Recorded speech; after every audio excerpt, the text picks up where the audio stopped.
જામનગરમાં આવેલ રણમળ તળાવમાં ગેરકાયદે માછીમારી થઈ રહી હોવાની ઘટના પ્રકાશમાં આવી છે। રણમળ તળાવમાં માછીમારીની જાળમાં કાચબા પણ ફસાયેલા જોવા મળ્યા હતા। આ બનાવની જાણ થતાં મહાનગરપાલિકાના સિક્યોરિટી ફાયરનો સ્ટાફ પણ રણમળ તળાવ દોડી ગયો હતો અને માછીમારીની જાળ કબજે કરી વધુ તપાસ હાથ ધરી હતી। આ ઘટનાને પગલે પક્ષી પ્રેમી જીવદયા પ્રેમીઓએ જામનગર મહાનગરપાલિકાના તળાવની પાળે સિક્યોરિટીની વ્યવસ્થા રાખવાની માંગ પણ કરી હતી।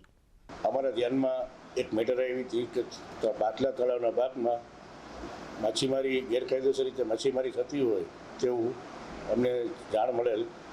તાત્કાલિક અમારો સ્ટાફ તથા ફાયર બ્રિગેડના સ્ટાફ સાથે લઈને અને ત્યાંથી જે જાળ કબજે કરવાની હોય જાળ કબજે કરી લીધેલી છે અને જે જીવતી મછલી અને જે કાચબા હતા એને પાછા તેને તળાવમાં પાછા છોડી દેવામાં આવેલા છે અને આ બાબતે સિક્યુરિટી એજન્સી છે તેમને પણ અત્યારે પત્રથી જાણ કરવામાં આવેલ છે। રાઉન્ડઅપ લોકોએ ગાર્ડની નિમણૂક કરી છે। આજની ઘટનાથી હવે આ લોકો જાગૃત થાય અને જો આકરા પગલાં લઈએ કસૂરવારો સામે તો સારું છે।